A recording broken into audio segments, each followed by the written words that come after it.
नमस्कार दोस्तों, स्वागत है आपका टीचर्स वे में। दोस्तों, उत्तर प्रदेश बीएड प्रवेश परीक्षा जीके एंड जीएस की क्लास में हिस्ट्री में आज देखो भाई, आपका मध्यकालीन भारत खत्म हो जाएगा। खत्म तो कल ही हो गया था, लेकिन ये छोटा सा टॉपिक बताता सिख परंपरा के अनुसार उनके गुरु और उनकी विशेषताएं। सिखों के पहले गुरु कौन थे, यहाँ से क्वेश्चन आता है। सिखों के अंतिम गुरु कौन थे। सिखों में यहाँ पे अर्जुन देव के बारे में पूछता है, रामदास के बारे में पूछता है। तो उनसे रिलेटेड सारे क्वेश्चंस को आज हम क्लियर करेंगे और आज ही हम आधुनिक भारत में प्रवेश करेंगे, जहां पे ईस्ट इंडिया कंपनी की स्थापना होती है। भारत में यूरोपीय कंपनियों का आगमन होता है। क्रम देखेंगे, कौन कौन सी क्रम में कंपनियां आती हैं, भारत की खोज किसने की थी, किस प्रकार से की थी, और कैसे कैसे अमेरिका की खोज हो गई थी, कैसे कैसे वेस्ट इंडीज की खोज हो गई थी। ठीक, चलो। तो सबसे पहले हम यहाँ पे बात करें, आप सभी लोगों से निवेदन है भाई, जिन लोगों ने भी चैनल को सब्सक्राइब नहीं किया, सब्सक्राइब कर लो, बेल का आइकन क्लिक कर लो, जिससे आने वाले जो भी वीडियोज हैं उसकी नोटिफिकेशन और टाइम टू टाइम आपको मिलते रहे। और सभी लोग शेयर भी करते रहो यार, अच्छा लग रहा है, मुझे पता है क्लास को है अच्छा लग रहा है, लेकिन आप लोग शेयर नहीं करते। चलिए बात करें, सिख परंपरा के अनुसार उनके कितने गुरु हुए थे, क्वेश्चन आएगा। तो उनके 10 गुरु हुए थे। 10 गुरु के बाद और गुरु क्यों नहीं हुए भाई, क्योंकि 10वें गुरु थे जो गुरु गोविंद सिंह। उनके बाद क्या किया सिखों ने, जो उनका धर्म ग्रंथ है गुरु ग्रंथ साहिब को उन्होंने गुरु मान लिया। उसके बाद कोई गुरु नहीं हुए। चलिए, सबसे पहले हम सिखों के पहले गुरु कौन थे, गुरु नानक। पहले गुरु कौन थे, गुरु नानक। सिखों के पहले गुरु कौन थे, गुरु नानक। इनका जन्म की बात करें, सबसे पहले 1469 से 1538 इनका टाइम पीरियड रहा, काल रहा। और इन्होंने क्या इंपॉर्टेंट कार्य किए थे, सिख संप्रदाय के संस्थापक माने जाते हैं कौन, गुरु नानक। ये पहले गुरु थे। और सिख संप्रदाय के संस्थापक कौन थे, गुरु नानक। पहला क्वेश्चन ही पूछेगा, सिखों के पहले गुरु कौन थे, पहला क्वेश्चन गुरु नानक। सिख धर्म के संस्थापक कौन थे, गुरु नानक। हिंदू मुस्लिम एकता पर बल किसने दिया, गुरु नानक। कर्म कांडों का विरोध किसने किया था, गुरु नानक। तो ये सारी फैक्ट आप गुरु नानक से याद रखोगे, ये काल इतना इंपॉर्टेंट नहीं है। ठीक, उसके बाद दूसरे गुरु कौन थे, सिखों के दूसरे गुरु कौन थे, क्वेश्चन यहां से बनेगा, गुरु अंगद। गुरु अंगद की बात करें, ये सिखों के दूसरे गुरु थे। सिखों के दूसरे गुरु कौन थे, गुरु अंगद। गुरु अंगद की बात करें, इन्होंने विचारों को, गुरु नानक के विचारों को, जो इनके विचार थे गुरु नानक के, इनका सरल भाषा में प्रचार प्रसार करने का काम किया था गुरु अंगद ने। गुरु अंगद गुरु नानक के शिष्य थे, जो आगे जाके गुरु नानक के बाद दूसरे सिख धर्म के गुरु बनते हैं। ठीक, उसके बाद तीसरे गुरु कौन थे, गुरु अमरदास।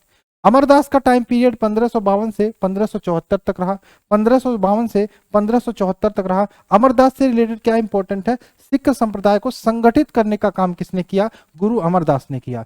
अपने शिष्यों को पारिवारिक संत होने का उपदेश दिया किसने, गुरु अमरदास ने। इसके अलावा गुरु अंगद के शिष्य थे, ये जो गुरु अंगद थे इनके शिष्य कौन थे, गुरु अमरदास। ठीक है, सती प्रथा का विरोध बहुत इंपॉर्टेंट क्वेश्चन है, किस सिख गुरु ने सती प्रथा का विरोध करने का कार्य किया था, तो ये गुरु रामदास अमरदास ही थे। गुरु अमरदास ने ही सिख प्रथा का विरोध करने, सती प्रथा का विरोध करने का काम किया था। ठीक, उसके बाद हम गुरु रामदास के बारे में बात करें, गुरु रामदास। ठीक, गुरु रामदास की बात करें, अब देखो क्या हुआ, गुरु रामदास के बाद जो गुरु का पद था वो पैतृक बन गया। पैतृक मतलब पिता के बाद बेटे को मिला, तो ये पैतृक बन गया। चलिए, अकबर इनसे बहुत प्रभावित था। किससे अकबर प्रभावित था, गुरु रामदास से। ठीक है, चलिए इसके बाद हम बात करें, ये पहले गुरु गुरु नानक, दूसरे गुरु गुरु अंगद, तीसरे गुरु गुरु राम अमरदास, चौथे गुरु गुरु रामदास। ठीक, उसके बाद सिखों के 5वें गुरु आते हैं, गुरु अर्जुन दास। 10वें गुरु, 10 गुरु हम पूरा नहीं पढ़ेंगे। 5वें गुरु कौन थे, गुरु अर्जुन दास। गुरु अर्जुन दास की बात करें, सभी गुरुओं के उपदेश का संकलन इन्होंने आदि ग्रंथ में किया था।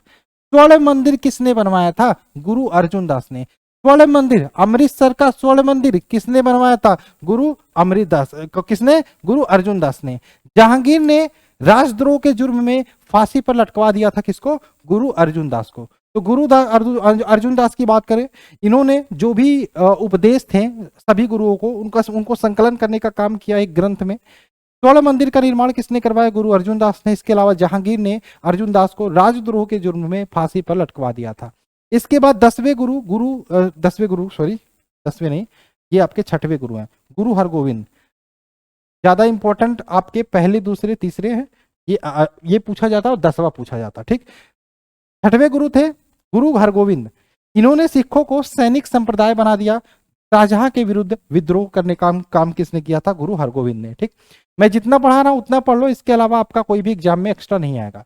गुरु हरिराय की बात करें, दारा इनका सम्मान करता था। दारा सिखों के बारे में आपने पढ़ा होगा, दारा इनका सम्मान करता था। गुरु हरकिशन आते हैं उसके बाद, सिखों के 8वें गुरु। उत्तराधिकार के लिए राम राय से विवाद था इनका, ये सारे इंपॉर्टेंट नहीं है आपका उतना, ठीक, ये इंपॉर्टेंट नहीं है। आप गुरु तेग बहादुर पढ़ सकते हो, सिखों के 9वें गुरु। औरंगजेब की नीतियों का विरोध करने का काम किया था गुरु तेग बहादुर ने, जिसके फलस्वरूप उनका वध कर दिया गया था औरंगजेब के द्वारा। उसके बाद सिखों के 10वें गुरु, जो आपका मोस्ट इंपॉर्टेंट है, यहीं से ज्यादातर क्वेश्चन पूछे जाते हैं। सिखों के 10वें गुरु कौन थे? गुरु गोविंद सिंह थे। पटना में इनका जन्म हुआ था। तो गुरु गोविंद सिंह का जन्म कहाँ हुआ था? पटना में। पाहुल नामक दीक्षा प्रणाली कायम की थी किसने? गुरु गोविंद सिंह ने। दीक्षा को स्वीकार करने वाले खालसा कहलाए। इस दीक्षा को, पाहुल नामक दीक्षा की जो शुरुआत की थी, इस दीक्षा को जिसने भी स्वीकारा उन्हें खालसा बोलते हैं। क्या बोलते हैं? खालसा। उन्हें सिख की उपाधि तथा प्रत्येक सिख के केस, कंघा, कृपाल, कच्छा और कड़ा रखने का आदेश दिया था। जो सिख होते हैं वो रखते हैं ना, ठीक है। 10वें इन्होंने पूरा ग्रंथ, 10वें बादशाह का ग्रंथ का संकलन किया। वे अंतिम सिख गुरु थे। अंतिम सिख गुरु क्यों थे? क्योंकि इसके बाद जो गुरु ग्रंथ साहिब थी, जो ग्रंथ था, इसको सिखों ने अपना धर्म गुरु मान लिया था। इसके बाद कोई गुरु नहीं बने, ठीक। अब आते हैं हम आधुनिक भारत में, ठीक है। क्लियर है? जितना भी मैंने प्राचीन भारत से पढ़ाया, जितना भी मैंने आपको मध्यकालीन भारत से पढ़ाया, सिर्फ इतना पढ़ लो, ठीक। भारत में यूरोपीय कंपनियों के आगमन के बारे में बात करें, भारत में यूरोपीय कंपनी का आगमन, ठीक, कैसे कैसे हुआ, क्या चीजें हुई, सबके बारे में हम बात करेंगे, सबके बारे में हम बात करेंगे, ठीक। सबसे पहले आता है Vasco D gamma. Vasco D gamma कहा जाता है भारत की खोज किसने की? तो वास्को डी गामा कहा जाता है, क्वेश्चन आता है भारत की खोज की थी। लेकिन क्या वास्को डी गामा भारत की खोज पे निकला था? अगर जो मैं बात करूं, सबसे पहले भारत की खोज पे निकला था, आपने एक नाम आता है क्रिस्टोफर कोलंबस। क्रिस्टोफर कोलंबस, ये क्रिस्टोफर कोलंबस जो था, क्रिस्टोफर कोलंबस, वास्तव में ये भारत की खोज पे निकला था। लेकिन भैया ये रास्ता भटक के पहुंच गया वेस्ट इंडीज, और कहा भाई यही भारत है, और कहा यही भारत है, लेकिन वो एक्चुअल में भारत नहीं था, वेस्ट इंडीज पहुंच गया था। भारत पहुंचना सब चाहते थे, लेकिन रास्ता नहीं पता था कैसे भारत पहुंचे, ठीक। तो जो वास्को डी गामा भारत कैसे पहुंचा भाई? तो ये पुर्तगाली यात्रा था, पुर्तगाल से चलना शुरू किया यहां से। भारत कहीं यहां था, रास्ता सड़क मार्ग था नहीं, समुद्री, वो कंपस लेके चलते थे सब, समुद्री मार्ग था, यहां से यहां डायरेक्ट भारत आ सकते थे। यहाँ पे केप ऑफ गुड होप पड़ता है, ठीक, केप ऑफ गुड होप पड़ता है, तो डायरेक्ट भारत नहीं आया था, यहाँ पे आया ये केप ऑफ गुड होप में, कह सकते हैं एक प्रकार से बीच में एक स्टेशन पड़ता है। अब यहाँ पे आया तो एक गुजराती नागरिक था, गुजराती नागरिक अब्दुल मजीद नाम आता है, ये अब्दुल मजीद से मिला वास्को डी गामा। तो उसके बाद अब्दुल मजीद इसको यहाँ पे लेके आया, अब्दुल मजीद की सहायता से ये यहाँ पे, पहले यहाँ आया केप ऑफ गुड होप, उसके बाद यहाँ पे आया केरल। केरल केरल केरल पहुंचा, इसका बहुत जबरदस्त स्वागत हुआ, लेकिन उनको नहीं पता था कि भाई ये आएगा तो फिर बाद में और लोगों को लाएगा, फिर बहुत सारे बवाल होंगे, यूरोपीय कंपनी भारत में आएंगे तो भारत की वो दुर्दशा होगी जो फिर कहते नहीं बनेगी, ठीक। तो सबसे पहले भारत में कौन आए थे? पुर्तगाली आए थे। कौन आए थे सबसे पहले भारत में? पुर्तगाली आए थे। उसके बाद डच आए, उसके बाद अंग्रेज आए, उसके बाद फ्रांसीसी आए। सबसे पहले कौन आए भारत में? पुर्तगाली आए, उसके बाद डच आए, उसके बाद अंग्रेज आए, उसके बाद फ्रांस आए। लेकिन क्वेश्चन आपसे ये भी पूछेगा सबसे पहले कौन आए, तो पुर्तगाली आए थे। दूसरे नंबर पे कौन आए? आपके डच आए थे। तीसरे नंबर पे कौन आए? अंग्रेज आए। चौथे पे फ्रांसीसी आए, ठीक। अब अगर जो हम बात करें सबसे पहले कंपनी बनाने का काम करते गए तो पुर्तगालियों ने 1498 में ईस्ट इंडिया कंपनी बना दी थी, ठीक। उसके बाद अंग्रेजों ने ईस्ट इंडिया कंपनी कब बनाई थी? अपनी 1600 में। देखो डच तो पहले आए, लेकिन कंपनी सबसे पहले डचों से पहले कौन बनाया था? अंग्रेजों ने बना दिया था, अंग्रेजों ने बना दिया था। डचों ने अपनी फैक्ट्री कब बनाई? 1602 में। अंग्रेजों ने कब बनाई थी? 1600, ठीक। और पुर्तगालियों ने 1498 में। 1498 में, ये याद रखिएगा, क्रम आप याद रखिएगा, ठीक। तो आपको क्या पढ़ना है फिर से मैं बताता हूं, जो पढ़ा रहा हूं वही पढ़ना है। एक्स्ट्रा आप पढ़ना चाहते हो तो लूसेंट बुक से पढ़ सकते हो, ठीक है। बाकी कोई भी टफ या फिर हार्ड किताब लेके नहीं बैठा। तो पुर्तगाल की बात कर लेते हैं। पहला पुर्तगाली यात्री, यूरोपीय यात्री, पहला पुर्तगाली तथा पहला यूरोपीय यात्री वास्को डी गामा था। वास्को डी गामा 90 दिनों की समुद्री यात्रा के बाद 1498 ईस्वी में गुजराती पथ प्रदर्शक अब्दुल मजीद आता है, अब्दुल मनीक, दो नाम निकल के आता है, की सहायता से ये केप ऑफ गुड होप होते हुए कहां पहुंचा? केरल के कालीकट पे तट पे पहुंचा था। केप ऑफ गुड होप होते हुए केरल के कालीकट तट पर पहुंचा, और यहां पे कहते हैं कि वास्को डी गामा ने भारत की खोज की थी। ये गलत है भाई, हिस्ट्री गलत है। क्या ऐसा भाई इन्वेंशन कब होता भाई? हमने बोला कि भाई हमने इस माउस की खोज की थी, यानी कि माउस पहले था नहीं तब हमने खोज की थी। ये भारत तो पहले से ही था, तो फिर क्यों ये पढ़ाया जाता है भाई? ठीक है चलो, तो भारत की खोज किसने की थी? भारत की खोज वास्को डी गामा ने की थी। पढ़ लो, हैं पढ़ लो, चलो कोई दिक्कत नहीं। अब बात करें यहाँ पे, ये वास्को डी गामा आता कहाँ पे? केरल में। केरल में कहा? कालीकट तट पे।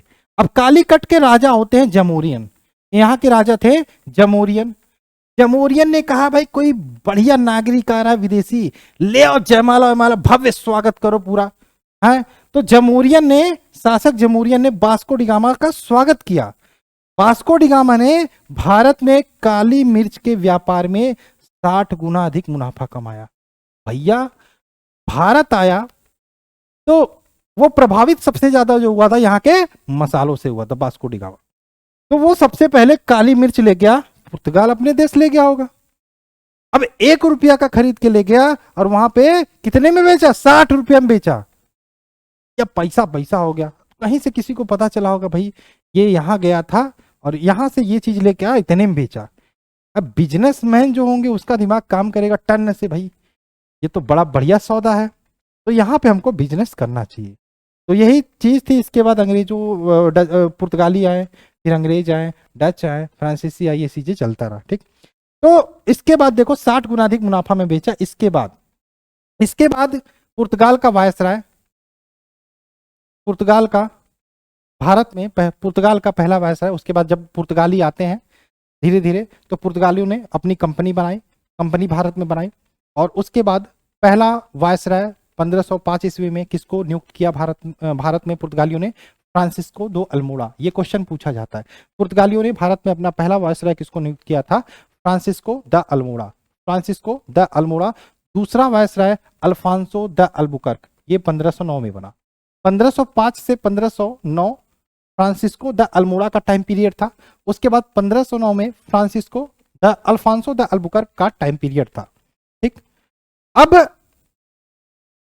अल्बुकर्क ने ये महत्वपूर्ण काम किया। गोवा के बारे में जो आप पढ़ते हो, वहां पे शासक था बीजापुर, बीजापुर गोवा के शासक थे यूसुफ आदिल शाह।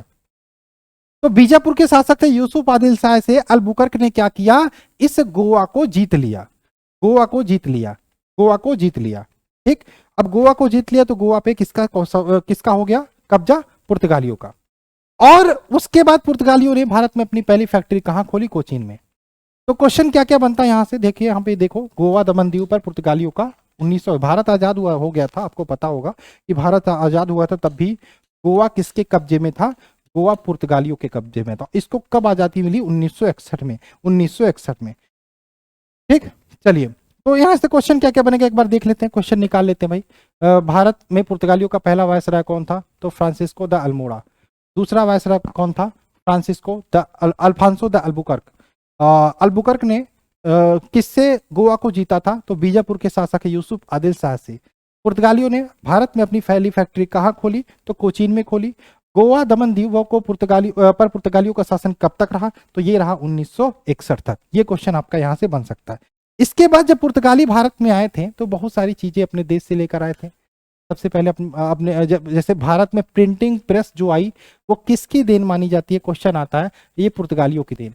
भारत में तंबाकू उत्पादन किसकी देन मानी जाती है?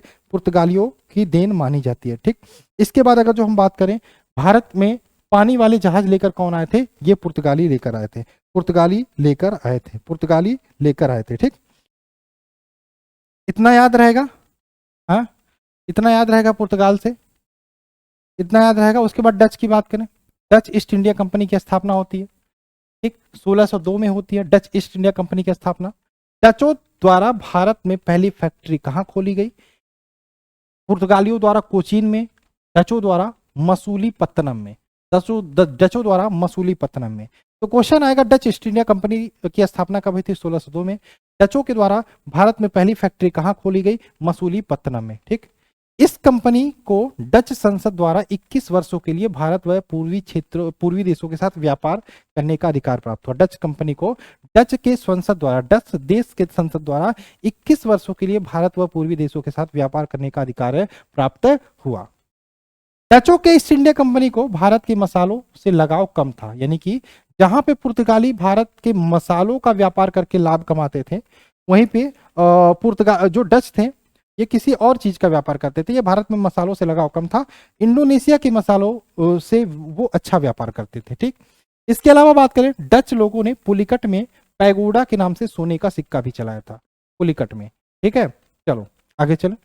अंग्रेज की बात कर लेते हैं। दिसंबर 1600 में ब्रिटेन की महारानी एलिजाबेथ टेलर ने ईस्ट इंडिया कंपनी को 15 वर्षों का अधिकार प्रदान किया कि भारत में जाओ व्यापार करो। किसको? ईस्ट इंडिया कंपनी को। किसने? ब्रिटेन की महारानी एलिजाबेथ टेलर ने। कब? दिसंबर 1600 में। इसके बाद 6 फरवरी 1613 को जहांगीर ने अंग्रेजों को सूरत में व्यापारिक कारखाना स्थापित करने की छूट प्रदान कर दी।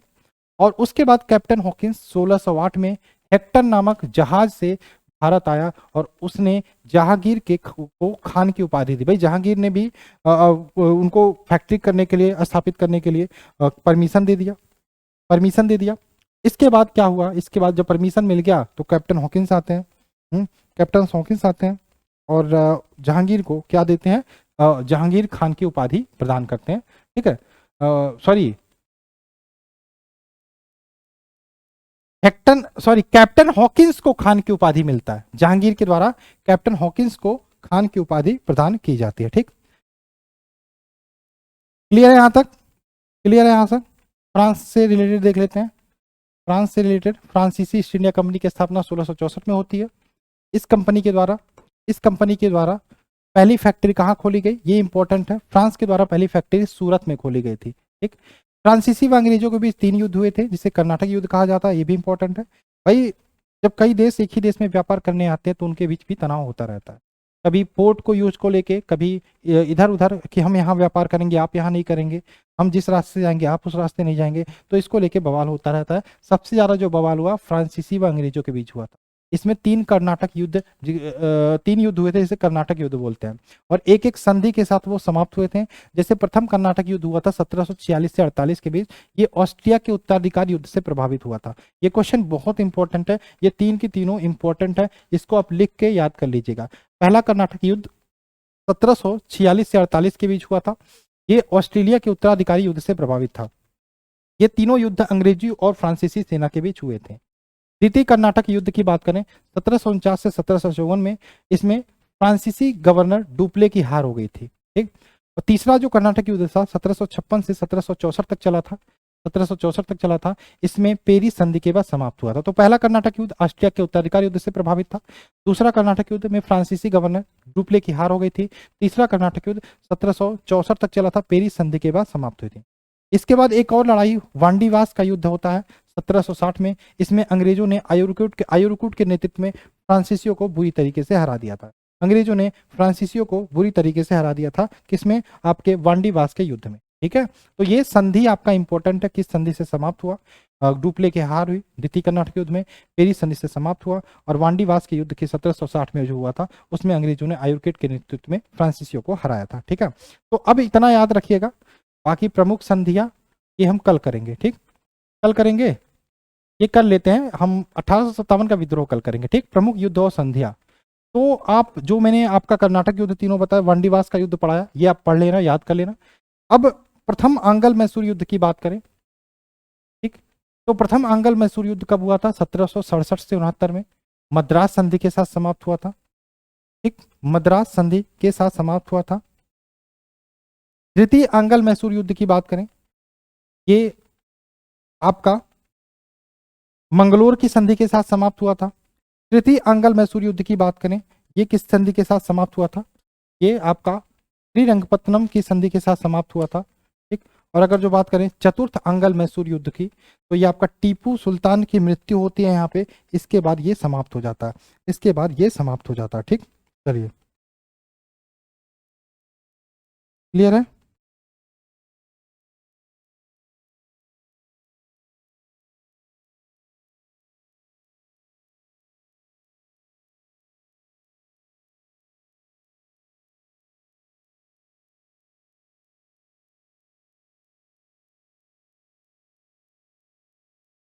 ठीक है, क्लियर है। हाँ, एक क्वेश्चन और आ रहा होगा आपके दिमाग में कि आंगल मैसूर युद्ध हुआ किसके किसके बीच है। तो याद रखिएगा, इस युद्ध में मराठा हैदराबाद के निजाम एवं अंग्रेजों की संयुक्त सेना किसके खिलाफ लड़ रही थी? मैसूर के खिलाफ लड़ रही थी। ठीक, मैसूर के खिलाफ लड़ रही थी। ठीक है, तो आप देख लीजिएगा ये सारी चीजें जो इंपॉर्टेंट मैंने बताई। अब कल हम करेंगे 1857 का विद्रोह, ये बहुत इंपॉर्टेंट है। यहां से जो ज्यादा क्वेश्चन में ध्यान रखिएगा, आधुनिक भारत से ज्यादा क्वेश्चन, ये पीडीएफ में कंप्लीट तो कर दूंगा जल्दी, लेकिन इसके बाद 4-5 क्लासेस और मैं लेने की कोशिश करूंगा। जैसे गांधी जी से रिलेटेड अलग एक पूरा क्लास लूंगा, प्रमुख गवर्नर वायसराय का एक पूरा अलग मैं क्लास लूंगा, और जो प्रमुख युद्ध हुए थे उसका अलग मैं क्लास लूंगा, इंपॉर्टेंट जो आंदोलन हुए थे या फिर कांग्रेस के प्रमुख अधिवेशन की क्लास में अलग लूंगा, वो अलग लूंगा। ठीक, तो पढ़ते रहिए, मस्त रहिए। ये क्लास नंबर आपकी सारी 11 या 12 थी, और मिलते हैं नेक्स्ट क्लास में। बाय बाय, जय हिंद, जय भारत।